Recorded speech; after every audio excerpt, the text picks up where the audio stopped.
professora Caroline, literatura, colégio positivo. Vamos para mais uma etapa de revisão, tá? Vamos revisar agora o segundo bimestre, vamos ver o que falta. O segundo bimestre teve bastante assunto, né? Então, assim, na real, o que aconteceu aqui? A gente teve, vamos relembrar o que a gente viu nesse segundo bimestre. A gente viu bastante sobre a estrutura do texto poético, rimas, métrica, figura de linguagem, e depois a gente começou a estudar o texto em prosa, tá? Mas isso é tranquilo, porque vocês já tinham visto isso, no ensino fundamental, muito bem visto, a questão da estrutura de um texto narrativo. E depois a gente viu o trovadorismo, que aí sim é o começo da história da literatura e é assunto novo para todo mundo, eu acredito. Vamos revisar? Peguei novamente o caderno de atividades de vocês, então pega lá, livro de atividades e vamos começar, tá? Bom, primeira questão que eu tenho aqui para vocês é uma questão assim, ó, tá? Sobre poesia, já que o primeiro assunto foi estrutura de um texto poético. Muitas vezes os alunos perguntam assim, mas como cai poesia no vestibular? Bem, pode cair de várias formas, mas em geral eles colocam um poema na prova, fazem perguntas sobre interpretação de texto, perguntam sobre a época literária em que aquele texto foi escrito, às vezes perguntam sobre características do autor, digamos que você já passou pelo terceiro ano, finalizou o terceiro ano, então você sabe como escreve Carlos Drummond de Andrade, como escreve o Vinícius de Moraes, então você conhece um pouco das características dos escritores, mas às vezes eles também perguntam sobre a estrutura do texto, né? Então por isso da importância de conhecer mesmo a estrutura de um texto poético, beleza? Olha só, aqui a gente tem um texto do Carlos Drummond de Andrade, tá? Mãos Dadas. Peguei lá novamente, né, só para reforçar o caderno de atividades de vocês do segundo bimestre. Então é o 2. Esse texto vocês podem reparar ali, esse poema do Carlos Drummond de Andrade, só antes da gente ler o poema, você vai percebendo que tem um verso grande, um verso menor, olha só, tem versinho menor, tem verso grande. Então, assim, só de olhar aqui você já vê que não tem rima, ou seja, isto aqui é um poema modernista, certo? Durante séculos, para fazer poesia, você era obrigado a contar sílabas poéticas, colocar rima, ou não seria poesia. Lembra que eu expliquei para vocês e o professor Caio também falou sobre isso, claro, que a poesia surgiu junto com a música. Então, muitas vezes as pessoas eram analfabetas, a maioria das pessoas era analfabeta, e então era necessário colocar rima para facilitar a memorização do texto. Bom, durante séculos, a rima e a contagem de sílabas poéticas, a métrica, precisou ser perfeita, né, ou quase perfeita. Só que aí vem o modernismo, a gente vai estudar isso ainda, claro, ano que vem. O modernismo vem e subverte tudo. Eles agora, chega de rima, chega de métrica, não vou ficar rimando mais nada. Então aqui, vocês já podem ver que isso aqui é um poema moderno, tá? Ele foi escrito na época da Segunda Guerra Mundial. E aqui, então, ele fala que ele não vai, em plena época de Segunda Guerra Mundial, com tanta coisa acontecendo, fica falando sobre uma mulher bonita, sobre amor, não faz sentido, né? Ó, vamos dar uma lida, daí a gente já resolve as questões. Mãos Dadas, UNB, Distrito Federal, né? Não serei o poeta de um mundo caduco, também não cantarei o mundo futuro. Estou preso à vida e olho meus companheiros. Estão taciturnos, tristes, tá? Mas nutrem grandes esperanças. Entre eles, considero a enorme realidade. O presente é tão grande. Não nos afastemos muito. Vamos de mãos dadas. Não serei o cantor de uma mulher, de uma história, não direi suspiros ao anoitecer, a paisagem vista da janela. Não distribuirei entorpecentes ou cartas de suicida. O tempo é a minha matéria. O tempo presente, os homens presentes, a vida presente. Então a gente teria que ter mais tempo para interpretar o texto, só que é isso, né? A gente tem que ver o contexto em que ele foi escrito. Ele foi escrito, faz parte do livro O Sentimento do Mundo e foi publicado em 1940, tá? Para ser mais exato. Então, época da guerra, tá? Então ele fala, olha, em plena época do que o mundo está vivendo, eu não posso ser um alienado e ficar falando sobre uma paisagem ou uma mulher bonita, tá? Ó, o tempo é a minha matéria, o tempo presente, os homens presentes e a vida presente. Por mais que a vida seja difícil, eu tenho que falar da minha época. Eu sou obrigado. Isso é Carlos Drummond de Andrade, certo? E aqui a gente tem uma análise aqui do texto. Deixa eu subir aqui e a gente já analisa. Bom, a obra literária em versos tem ritmo e metro distintos do texto em prosa. Né? Então, o texto em prosa ele é diferente, enfim, a estrutura é diferente. Com relação às características do texto literário e tendo por base o poema Mãos Dadas, julgue os itens a seguir. Primeira proposição, o poema é composto por 2 estrofes assimétricas. Pois é, só que isso aqui é uma estrofe só, né? Colocado como uma estrofe só, certo? E, sim, nesse sentido é assimétrico mesmo. O que é uma estrofe assimétrica? Você vê aqui, ó, não tem simetria nenhuma. Ó. Fosse um poema tradicional, clássico, ele estaria mais simétrico. Tá? O problema é que aqui não são 2 estrofes, é uma estrofe apenas. Tá? Então não está muito correto isso aqui não, né?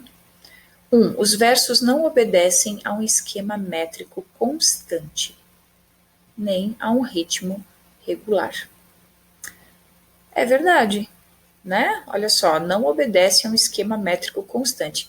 Gente, métrica, pense em fita métrica, medida. O pessoal media realmente isso na poesia clássica, tradicional, as pessoas mediam o verso, né? Então, o primeiro verso comecei com 7 sílabas, o segundo tem que ter 7, o terceiro 7, o quarto 7. A mesma quantidade de sílabas poéticas para que a musicalidade, o poema ficasse gostoso de ouvir, entendeu? Só que o que se diz aqui? Ó, os versos não obedecem a um esquema métrico constante. Não mesmo, tá? Você tem um verso pequeno, um verso grande. Esse aqui é um poema moderno, certo? Não está preso a isso. As estrofes são constituídas por versos brancos. O que é verso branco? Olha só, você der uma pesquisada, versos livres, eles têm os versos livres e os brancos, certo?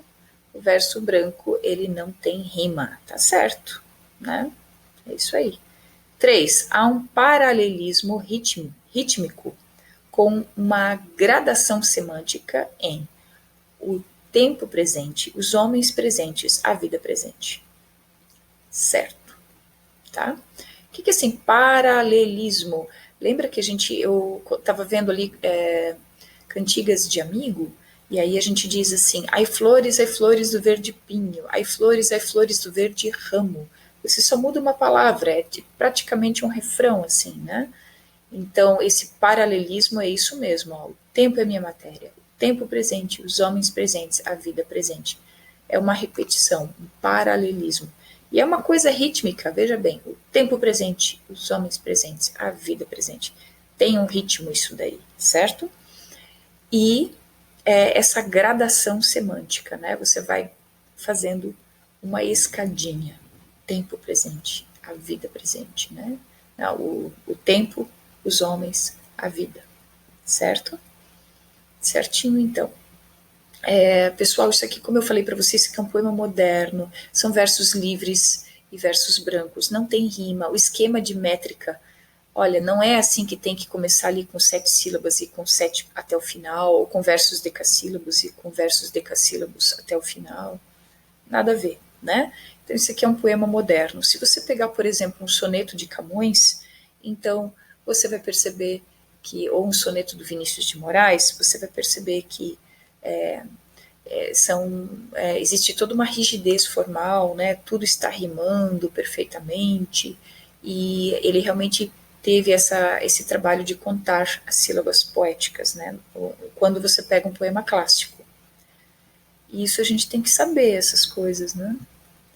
Bom, olha só, aqui tem outro assunto que também é base para tudo que tu vai estudar depois, ali, ó, primeiro ano, segundo, terceiro, figuras de linguagem. Muita gente já estudou isso no nono ano, né? Então é só revisão. Muito bem, Mar Português. Isso aqui é um poema do grande poeta português Fernando Pessoa, e ele está falando das grandes navegações. É muito bonito, tá? Mar Português. Ó mar salgado, quanto de teu sal são lágrimas de Portugal. Por te cruzarmos, quantas mães choraram, quantos filhos em vão rezaram, quantas noivas ficaram por casar, para que fosses nosso, ó mar. Valeu a pena? Tudo vale a pena se a alma não é pequena. Quem quer passar além do bojador, tem que passar além da dor. Deus ao mar o perigo e o abismo deu, mas nele é que espelhou o céu. Então, assim, por que que o mar é salgado? Tá? De tanto que os portugueses choraram porque aquelas caravelas naufragavam e morria muita gente, muita gente. E aí as noivas ficavam por casar, as mães ficavam chorando, os filhos rezavam à toa porque o pai não ia voltar para casa. Era muito triste. Muita gente morreu nessas grandes navegações, né? Enfrentando o mar naquelas casquinhas de nós, que eram aquelas caravelas, né? Então, o mar é salgado de tanto que os portugueses choraram por aqueles que se foram na época das grandes navegações. Aí o poeta pergunta: valeu a pena? Cara, tudo vale a pena se a alma não é pequena. Se você quer passar além do bojador é um cabo, né? Que eles iam só até ali e depois eles voltavam. Mas se você quer passar além do bojador, quer dizer, além da onde todo mundo só vai até ali. Não, eu quero ir além. Então, às vezes, você tem que passar além da dor. Isso você pode pegar para ti também, né? Ele não está falando só das grandes navegações. Se você tem um objetivo grande na tua vida, às vezes você precisa passar além da dor, passar além de passar por algumas coisas, né? Ó, Deus ao mar o perigo e o abismo deu, mas nele é que espelhou o céu. Então, ó, o mar, ele é perigoso e tem o abismo, porque eles acreditavam, né, que a Terra era, olha só que coisa, essas pessoas, né, de 1500, achar que a Terra é plana, vê como é que pode. Achava que ia navegando e dizia, caía. Então, assim, aí ele brinca com isso, né, ele diz que o mar, claro que o Fernando Pessoa não acredita que a Terra é plana, né, ele está só falando como se fosse uma pessoa da época das grandes navegações. Deus ao mar deu o perigo e o abismo, mas nele é que espelhou o céu, tá? Então o mar, ele espelha o céu. Em relação aos versos aí, agora a gente tem que ver as figuras de linguagem, ó. Isso aqui é uma questão da Universidade Estadual de Londrina, do Paraná. Mar salgado, quanto de teu sal são lágrimas de Portugal. O que que você tem aqui? Uma metáfora e uma onomatopeia? Onomatopeia é barulho, né? Trim-trim, toque-toque, au-au. Bom, catacrese e ironia? Tem ironia ali? Acho que não. Sinédoque e aliteração? Pleonasmo e metáfora. Letra E, pleonasmo e metáfora, certo? Por que pleonasmo? Porque assim, ó mar salgado. Gente, mar doce tem? Não tem, né? Então, quando o cara fala ó mar salgado, é um pleonasmo, né? É subir para cima, descer para baixo, entrar para dentro, sair para fora, pleonasmo. Mar salgado, mas ele quis de propósito falar mar salgado, para enfatizar que o mar é salgado por causa das lágrimas de Portugal, né? E a metáfora, lágrimas de Portugal. Né? Então ele está usando uma metáfora realmente para caracterizar o sofrimento dos portugueses diante das enormes perdas humanas na época das grandes navegações. Então, esse poema a gente tem aqui um pleonasmo, mar salgado, porque é óbvio que o mar é salgado, né? Não tem mar doce. E aqui uma metáfora do sofrimento dos portugueses, né? É isso aí, muito bonito esse texto. Muito bem, aí a gente vai chegar no... Na verdade, pessoal, olha só, essa parte de poesia tem muita coisa que vocês precisam revisar, né? Então ali tem figuras de linguagem, são muitas figuras de linguagem, hipérbole, eufemismo, metáfora, comparação, né? E vai-se embora.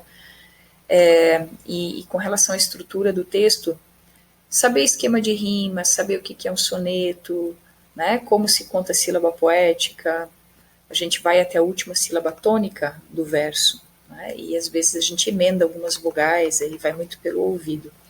Se tiver dúvida, volta lá para outros vídeos, assiste de novo, certo? E aí a gente começa a estudar o trovadorismo. O que é o trovadorismo?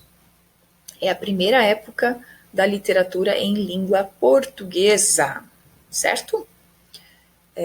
Então, assim, a gente sabe que os gregos já 500 anos antes de Cristo já estavam escrevendo a Ilíada e a Odisseia.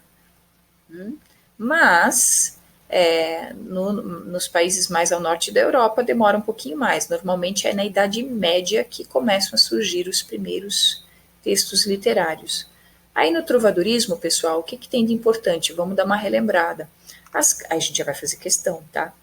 Então, assim, cantigas líricas, cantigas satíricas. Vocês escutaram esse barulho? Esse é o meu relógio. É de toque de passarinho. Eu tenho uma filha pequena, então ela adora. Eu acho cafona, mas ela ama, então tudo bem. Por enquanto a gente deixa. Não sei se vocês conseguiram ouvir, depois eu vejo na gravação. Gente, cantigas líricas, cantigas satíricas, tá? Lembra, a poesia era cantada na época dos trovadores medievais, né? Então a gente tinha aqui cantiga de amor, de amigo, e aí as satíricas de escárnio e de maldizer. Qual que é a diferença? Rapidinho, cantiga de amor é um homem que canta o seu amor para sua amada. Normalmente ele tem uma postura de vassalo, de servo em relação à mulher amada. A cantiga de amigo, esse amigo assim, entre aspas, né? Porque assim, é uma moça falando da saudade que ela sente de seu amigo. É o amado dela, tá? É o amor da vida dela. E as cantigas satíricas, então, de escárnio são aquelas mais leves e as de maldizer são aquelas mais pesadas, que tem... Aqui é uma crítica indireta a alguém, tá tirando um sarro indireto de alguém. E aqui já é uma crítica pesada, inclusive às vezes bem chula, né?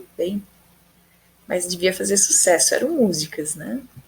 Muito bem, aqui a gente tem uma canção. Eu peguei, na verdade, eu não coloquei o texto trovadoresco aqui, tá? Pra gente agilizar isso aqui um pouquinho, porque a gente não tem muito tempo. Então diz assim, ó, para ser classificado como cantiga de amor, existem alguns elementos estruturais que caracterizam o poema. Analise-os no texto de Torneol. Eu não coloquei o texto do Torneol, que é uma cantiga de amor, né? Mas aqui a gente já pode direto analisar essas características. Vamos lá. Número 1. O eu lírico desdenha do amor e da presença da amada, mesmo com a possibilidade da perda. Tá, peraí. Desdenhar do amor e da presença da amada? Jamais! Né? É uma cantiga de amor, ele nunca vai dizer assim, ó, sai daqui, né? Nem gosto de você. Não, tá errado. A gente não precisa nem ler o texto aqui, né? 2. O trovador sempre se dirige à amada de maneira respeitosa, como pode ser observado pela menção à senhora minha.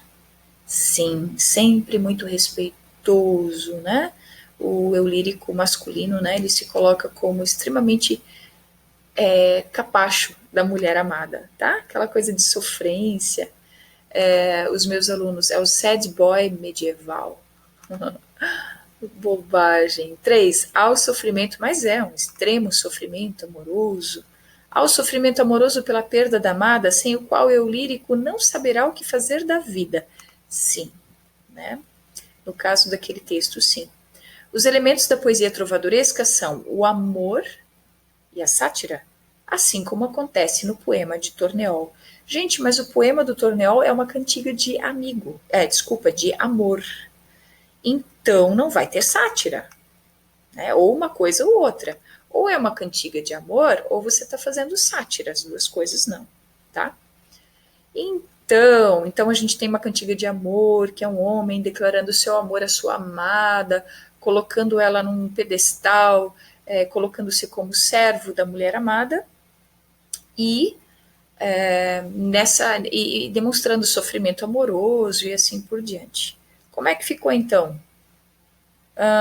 Número 2 está correta, minha senhora, e 3 também, 2 e 3. Então ficou letra B de Brasil. Muito bem. Tudo bem aqui? Vocês lembram bonitinho das cantigas? Precisa saber a diferença, tá? Precisa saber a diferença. É interessante como até hoje a gente tem uma tradição, até mesmo aqui no Brasil, de músicas de amor que falam muito de sofrimento amoroso. É bem a cara das antigas cantigas de amor medievais, né? Cantiga de amigos, só lembrando ali que é sempre uma mulher, um eu lírico feminino, falando da ausência de seu amado. Lembre-se que ainda assim era um homem que era o autor do texto. Né? Tá. E as novelas de cavalaria que eu falei para vocês, né? Então, a mais famosa, as novelas do Rei Arthur, né? E dos Cavaleiros da Távola Redonda. Vamos lá. As narrativas que descrevem as lutas dos cruzados envolvem sempre um herói muito engajado na luta pela cristandade, podendo ser a um só tempo frágil e forte, decidido e terno, furioso e cortês. No entanto, com relação à mulher amada, esse herói é sempre pouco dedicado, infiel, devotado, indelicado ou nenhuma das alternativas. Ele, com relação à mulher amada, ele sempre vai ser devotado, certo? Então temos aí um cavaleiro medieval, típico daquelas histórias do rei Arthur, tá? Bem Idade Média. E era isso. Acho que deu para dar uma relembrada aí no nosso conteúdo, tá? Até a próxima, pessoal. Valeu!